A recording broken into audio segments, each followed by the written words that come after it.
Pamela and I were happily married for 6 wonderful years. We met in our early 20s, both focused on our careers, but longing for something more meaningful.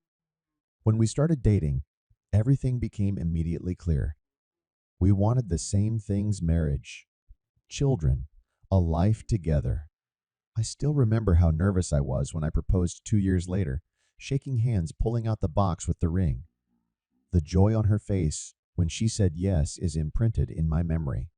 The first years of our marriage were filled with laughter, adventure, and dreams of the future. We made a pact.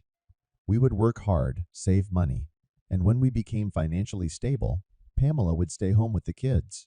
It was important for both of us to have our children close to a parent at all times. So we worked long hours. I took as much overtime as I could. Pamela worked weekends and late nights. It wasn't easy, but we did it happily, keeping our eyes on the big picture. It wasn't until last month, when we were reviewing our savings and investments, that I realized we had reached our goal. We were finally ready to start our family. When I told Pamela the happy news, I imagined her face lighting up as we celebrated this event we had worked so hard for. But instead, she smiled weakly and changed the subject. I sensed something amiss, but my mind was too busy with work and future plans to give it much thought. But here she dropped a bombshell that threatened to destroy everything we'd built. A trial separation? What are you even talking about? I hissed, my chest clenched in panic. Pamela sighed, not meeting my gaze. I just think that maybe we need a little break, some space from each other. She listed a few grievances. I wasn't romantic anymore, didn't appreciate her, let myself go a little. It all seemed absurd to me just a month ago. We were as happy as we could be. But I bit my tongue, knowing that if I didn't hold back, things would only get worse. Please, Pamela, I begged. We told you we go through good times and bad times, sickness and health. Every marriage has ups and downs. We shouldn't have to ruin what we have because of some minor mishap. But she had already made up her mind. She outlined the details. She'll stay with her friend Stephanie for a while, maybe a month or so, and then we'll talk it over again. I can call her whenever I want. Just trust that I love you, she said as she hugged me goodbye. I stood stunned as she walked out the door and felt my world crumble around me. The first week had been torture. The loneliness and questions echoed in the empty house. I was head over heels in my work, and at night I tossed and turned, trying to figure out where it all went wrong. We were so happy, so firmly connected, or at least I thought we were. I wondered if I hadn't seen any signs that she was unhappy. Was I taking her for granted? In the second week, resentment gradually turned to frustration and even anger. Pamela seemed to enjoy her newfound freedom too much. When I called, she always seemed to be in the company of friends, and her tone was light and casual. Did she not miss me at all? My growing resentment peaked when I learned that she was dating Stephanie.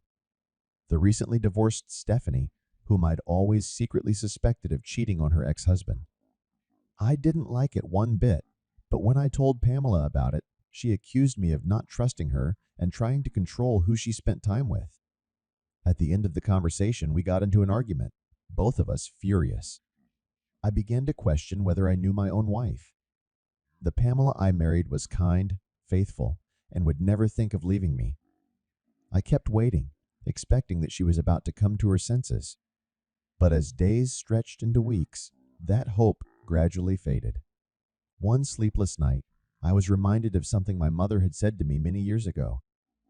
We were talking about my blossoming relationship with Pamela when she said almost ominously, "Just don't let your friends get too close to your marriage." At the time, I brushed that advice aside, writing it off as a good old-fashioned motherly warning. But now it gave me goosebumps. Could she have foreseen something like this?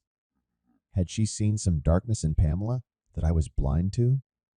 Or maybe she wasn't warning me about Pamela, but about people like Stephanie. Stephanie, who walked away from her own marriage, but willingly interfered in mine. I'd always felt a strange vibe around her, like she secretly resented what Pamela had. And now that she was divorced, who knows what ideas she was putting in Pamela's head? I had to talk to my wife, get her to come to her senses before it was too late. The next time Pamela called, I begged her to meet me for dinner and talk things over.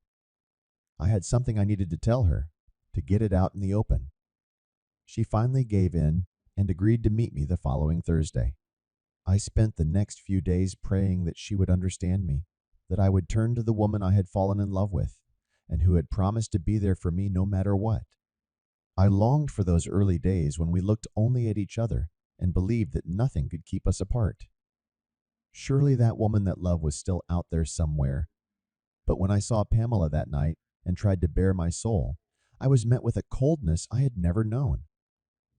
For the first time, I saw a flash of uncertainty in her eyes, but before I could feel a glimmer of hope, it was gone. In its place was a wall of stubborn determination that I knew meant she had already made up her mind. The woman sitting across from me was no longer the Pamela I knew.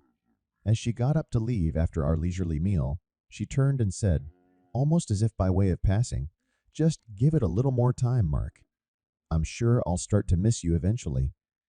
Her words should have been encouraging, but instead they broke what little I had left. Right now, she didn't miss me at all. And if 3 weeks hadn't helped, how much more time did she need? I stumbled out of the restaurant as the weight of impending loss finally settled on my shoulders. For the first time, I truly understood what my mother had been trying to warn me about all these years. I had let another man get too close to me. I'd been blind, naive, too trusting in the supposed bonds of friendship and marriage. But not anymore. My eyes have been opened wide to realize what those bonds are made of, and how easily they can dissolve or be broken if not protected. As I drove home alone that evening, tears covering my eyes, I prayed that there was still hope for my marriage no matter what. But an even bigger part of me realized that some transgressions just can't be undone. The woman I loved had slipped away from me, if she was mine at all, and no amount of effort, patience, and love on my part could bring back what was lost. It was a bitter pill to swallow, but I had to face the harsh light of reality. My mom was right all along. I didn't heed her warning, and now I was paying the price. The day after my failed dinner with Pamela, I lay in bed like a corpse for the first time in years, staring up at the ceiling and replaying the events of the previous weeks over and over in my head. How had my happy marriage crumbled so spectacularly in just a few weeks? The month-long separation from Pamela had taken a huge toll both emotionally and physically. I lost weight, the stress robbed me of my appetite and sleep. I felt like a zombie dragging through the days. My coworkers at work began to notice something wrong too, casting concerned glances at me. But I brushed off their concerns, embarrassed to admit that my perfect wife was gone, and I didn't know if she would ever come back. As the days went by, Pamela settled happily into her single life, and Stephanie was by her side like a devil on her shoulder. Through mutual friends, I learned that the two of them frequented clubs and bars. I was even told that men were actively pursuing my wife, no longer deterred by the wedding ring on her finger. This news made my blood boil. As we talked on the phone, Pamela chided me for spying on her and tried to justify my behavior. She needed to rediscover herself, to be free and do what she liked, even if it included other men. I began to seriously question whether this separation was her idea or Stephanie's. They had become suspiciously close since Stephanie's bitter divorce a year ago. She had moved into the apartment next door to ours around the same time, leaning on Pamela for support. At first, I welcomed their friendship, happy that Pamela had someone to socialize with while I worked so much. But lately, there was something off about Stephanie. On the rare times I chatted with her, she had a strange glint in her eyes when she asked about my work or our plans to start a family. Once I even overheard her make a strange comment, something along the lines of it must be nice to have such an attentive husband. I'm certainly not so lucky. I wondered if Stephanie held a grudge against Pamela for having such a faithful and loving partner as she had never had. Was that why she had suddenly become such a bad influence, persuading Pamela to go out with her at all hours of the day and night? Was she trying to win over my wife out of loneliness or jealousy? Or worse, was she trying to sabotage our relationship to get me for herself? Of course, Pamela wouldn't allow that. Or would she? I decided I had to investigate and find out, once and for all, if Stephanie had ulterior motives. That weekend, I parked on the next street over from Stephanie's apartment and watched them get ready to go out for the evening. They were dressed to the hilt, sipping wine and giggling. As I brought the camera closer, my eyes popped out of my forehead. Stephanie was wearing a tight leopard print dress that left almost no room for imagination. For the next few hours, I followed them to the local club, watching in disbelief as Stephanie shamelessly flirted with every man she met before whispering in Pamela's ear and trying to nudge her toward a group of guys at the bar. This was not the behavior of a good friend. She was clearly trying to influence my wife and poison our marriage. At that moment, I realized that I needed to talk to Pamela immediately and get her to see the truth. Her little experiment had gone on long enough before irreversible damage was done. No more sitting idly by while Stephanie corrupted my lovely wife. The next evening, I showed up unannounced at Stephanie's front door. I assumed that Pamela's friend would be away and I would be free to argue my case. By the time I arrived, Stephanie's car was gone. My wife answered, a look of surprise on her face. Before she could react, I shoved an envelope of photos into her hands. "You need to see what's going on here," I demanded. She reluctantly began flipping through the pictures I had taken the night before. When understanding appeared on her face, she slowly lowered herself onto the couch. "I guess things look pretty bad," she admitted quietly. I sat down next to her and took her hands in mine, encouraging her. "Honey, Stephanie is clearly a toxic influence, trying to undermine our marriage for her own twisted purposes. Can't you see that? I don't think she can accept that you are happy with me. Please let's go home and work on ourselves. We can get past this." I held my breath, watching Pamela's face, trying to gauge her reaction. Would she get angry? Would she break down and agree to come home? Would she finally choose me over Stephanie's schemes? But as the silence stretched on, my hopes faded. When she looked up and met my gaze, I saw only cold determination. "I think you'd better leave, Mark," she said evenly. I staggered and got to my feet, trying to comprehend what she had said. "What? You can't be serious. Have you even looked at these pictures?" "Invading my privacy again?" she hissed, flashing her eyes. "I told you to leave me alone. Just because you sent a spy to spy on me doesn't mean I have to explain myself." I stood aghast as Pamela lectured me on respect and trust in relationships. What irony, in the words of a woman who had moved out a month ago and was now allowing herself to be dragged down the drain by a toxic friend. While she was ranting, the truth came down on me like a sledgehammer. Pamela had already made her choice. And it wasn't me. At least not the man who stood before her, laying his battered heart at her feet, ready to forgive everything just so she would come home. I walked out of the house in a daze, and the sound of the door slamming shut resounded with nauseating finality. My wife was gone. My marriage had become nothing more than a corpse that I had to bury. All that was left was to hire a lawyer and make Stephanie answer for what she'd taken from me. For weeks after my confrontation with Pamela over those defamatory photos, things went from bad to worse. Stephanie convinced my wife that I was the one sabotaging our marriage by invading her privacy and not respecting her need for space. Meanwhile, Stephanie continued to drag Pamela into all the dirty deeds, their antics fueled by alcohol and a toxic friendship. I discovered how deeply Stephanie had clawed her way into my wife when I followed them to a downtown club one night. Watching them flirt with strange men, I felt a queasy feeling in my stomach. This was not my Pamela. She had always been a paragon of grace and self-respect, not the type to get carelessly drunk and let men grope herself. What lies had Stephanie indoctrinated her with to justify such reckless, out-of-character behavior? My fears were confirmed when I saw Stephanie stumble over to the bar and cozy up next to a tall, dark-haired stranger. Soon they were unashamedly groping each other. So this was the kind of company my wife was keeping a woman in search of potential one-night stands. At that moment, the truth struck me like a bolt of lightning. Stephanie didn't need friendship. She needed a partner in crime while she had fun to dull the pain of her divorce. And Pamela became her new project, the clay Stephanie molded to fit her tarnished image. She clearly resented the stability in my marriage that she'd lost in her own. And now she sought to make me as lonely and miserable as she was. This realization chilled my blood. I had to act quickly.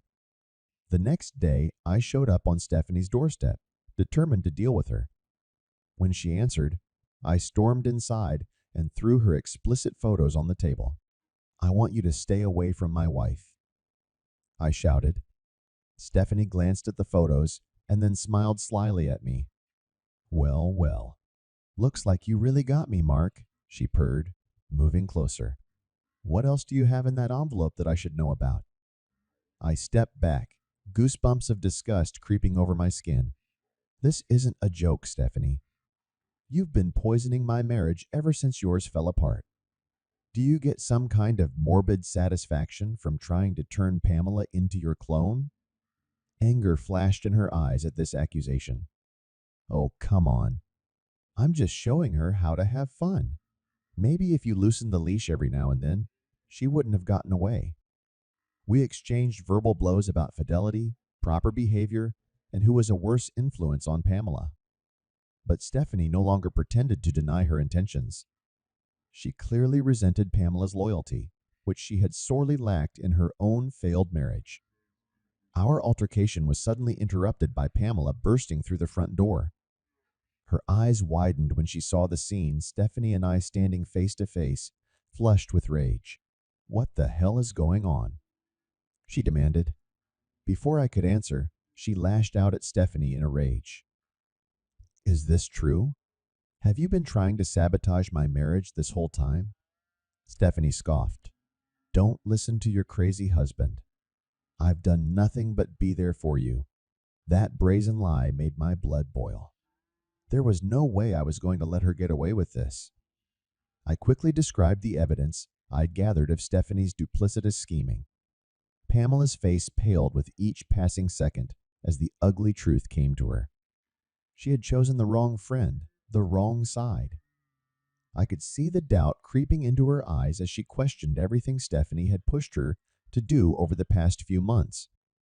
"Pamela, don't listen to that crazy person," Stephanie hissed, clearly nervous.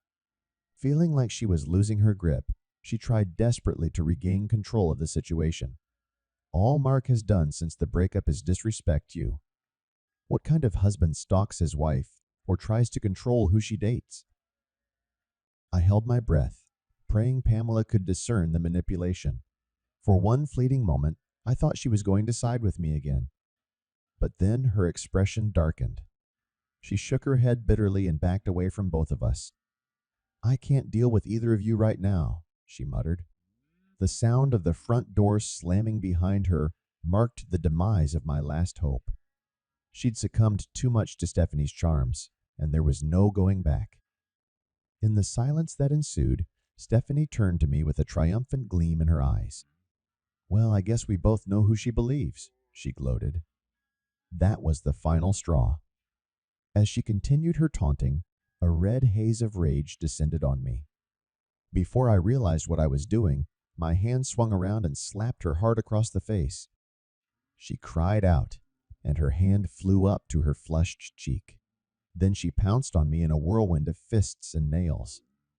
We slammed into the coffee table and fought furiously until we heard police sirens approaching. As we clawed away from each other, I realized my marriage was over. But Stephanie still had to pay for what she'd taken from me. I'd take care of that soon enough. After a physical altercation with Stephanie, I found myself in a jail cell with an officer recording my statement. Stephanie had called the police and was now threatening to press assault charges against me. Fortunately, Pamela interceded on my behalf, convincing Stephanie not to ruin my life over a misunderstanding caused by the emotions of both parties. I was released early the next morning, exhausted and still not recovered.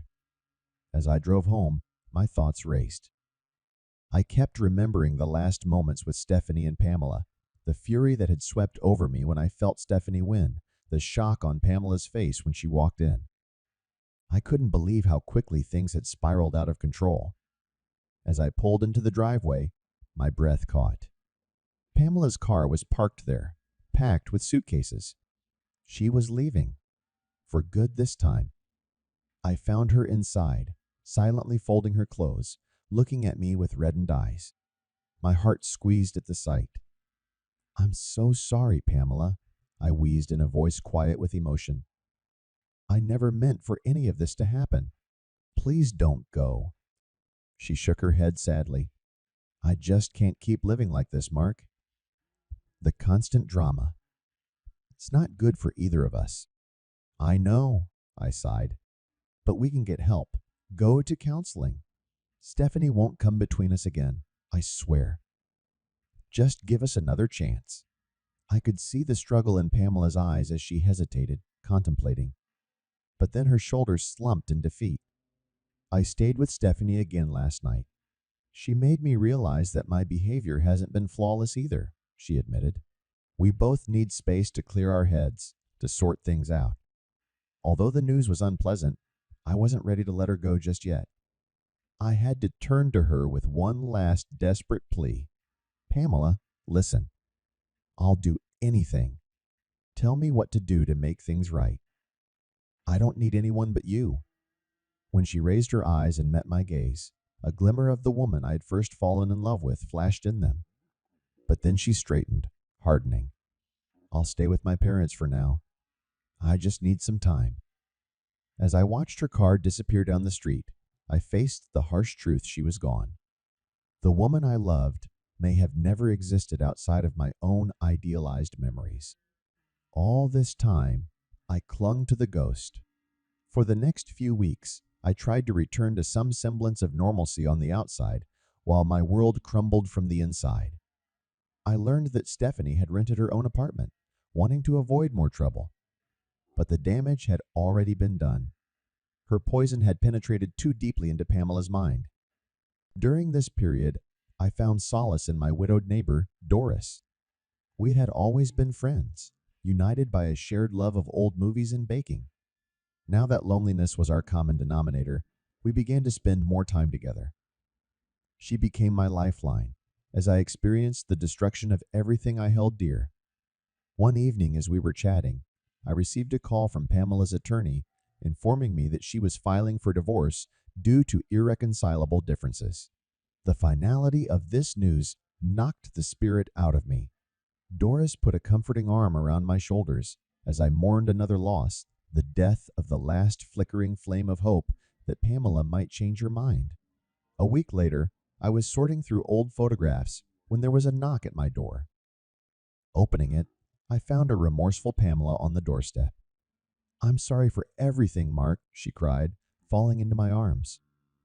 "You don't deserve any of this. Can you ever forgive me?" I froze for a long moment, unable to comprehend such an unexpected turn of events. The woman I had longed for was here, seemingly ready to reconcile and put this nightmare behind me. But as I looked into her face, I realized that all was lost. There was too much broken trust and pain to ever go back to the way things were. The love that bound us together before was already coming apart at the seams. Carefully, I removed her hands from my neck. "I forgive you, Pamela," I said softly, "but too much has happened. We can't rewind time." When she looked at me in horror, I realized I was telling the truth. What we once had was gone, destroyed by her own poor choices and the toxic friend she'd let through the gate. I realized now that she wasn't my soulmate, because a real soulmate would never betray me the way she did. I thought of sweet Doris, who had healed my wounds with compassion over the past months. She reminded me that life goes on, and I deserve to be cherished by a worthy man. It was time to close this painful chapter for good. After wishing Pamela well and sending her on her way, I breathed a real sigh for the first time in months. Now the worst was over. Tomorrow would be the first day of my new life without Pamela, and I finally felt ready to start over.